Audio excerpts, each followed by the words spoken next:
Welcome to The Explainer. Today, we are digging into the story of a pandemic so absolutely devastating that it didn't just kill millions of people, it completely, and I mean completely, remade the world. Okay, let's just start with a number that is, well, it's almost impossible to wrap your head around. 60%. In the mid-1300s, that was the estimated slice of Europe's entire population that was just wiped out by the Black Death. I mean, just think about that. Imagine more than half of everyone you know, your family, your neighbors, gone in the span of just a few years. So, picture this. It's October 1347 in Sicily, and this is the horrifying sight that greets the people of Messina. 12 trade ships, now basically ghost ships, drift into their harbor. This terrifying arrival was Europe's first real taste of the plague, and the continent was totally unprepared for the nightmare that was about to unfold.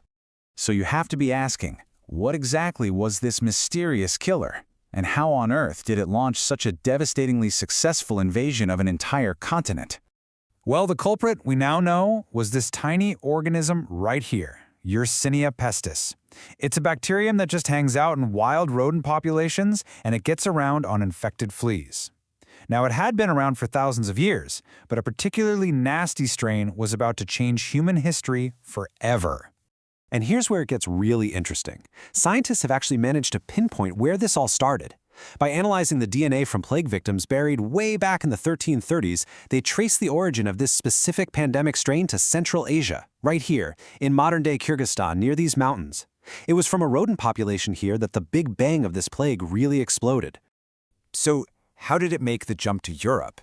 Well, through an act of just stunning brutality.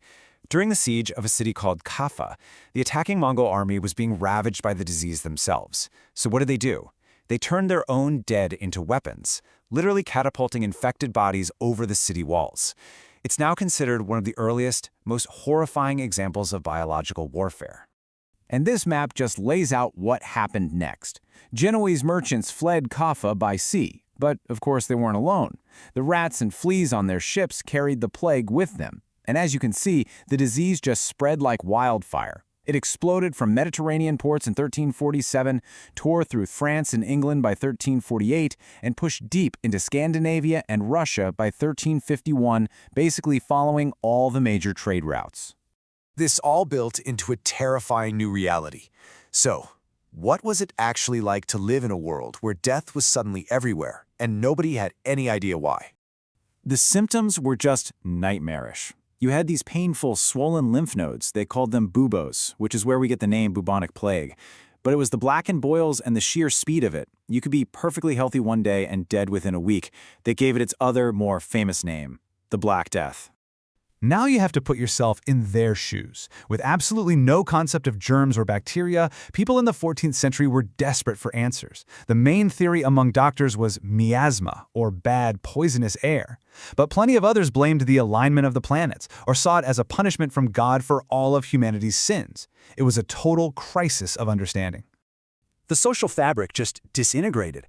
The fear of catching it was so powerful that it snapped the most basic human bonds. You had parents abandoning their own sick children, neighbors shunning neighbors. Society as they knew it was literally collapsing under the weight of all that fear and grief.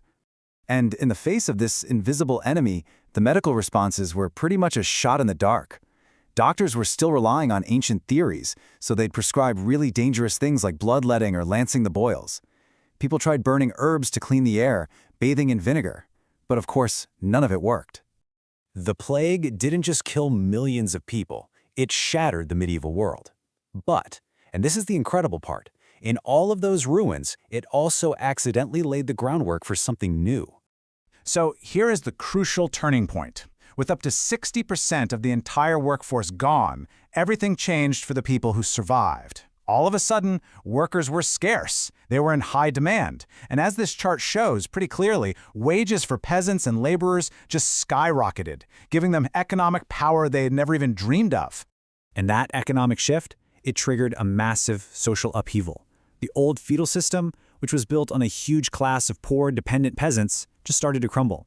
Serfs left their manors for better pay, and when governments tried to force wages back down, it led to violent uprisings like the famous Peasants' Revolt in England. The whole medieval hierarchy was starting to break down. And out of this unbelievable crisis came a truly revolutionary idea. For the very first time, city governments started to take an active role in public health. They noticed the disease was contagious, so Italian cities like Venice and Florence created health boards, they regulated burials, and they forced ships into quarantine. These were the very first ancestors of our modern public health systems. The catastrophe also forced this painful but necessary reevaluation of knowledge itself. The total failure of medieval medicine pushed doctors to finally ditch the ancient theories and start relying on direct observation and anatomy. And at the same time, the fact that prayer did nothing to stop the plague really shook people's faith in the church, which helped pave the way for the huge cultural shifts of the Renaissance. So the first and most devastating wave of the plague finally ended around 1351, but its impact was far from over. The world it left behind was a lot emptier for sure, but it was also profoundly and permanently changed. And this is really crucial to understand. The Black Death wasn't a one-and-done kind of thing. It was just the explosive start of what's called the Second Plague Pandemic, which would come back to haunt Europe in recurring ways for the next 500 years. Imagine whole generations living under the constant shadow and fear of its return. The sheer demographic toll was just staggering, and it was long-lasting. It actually took Europe more than 100 years just to get its population back to pre-plague levels. The continent was literally scarred with ghost towns and abandoned villages, a permanent physical reminder of the cataclysm. Which leaves us with this final, really provocative thought. The Black Death wasn't just an ending. In a strange, violent way, it was a transformative beginning. By shattering the old world, this tiny bacterium cleared the way for a new one, unintentionally reshaping our economy, our governments, and even our science, leaving a legacy that we can still trace all the way to today.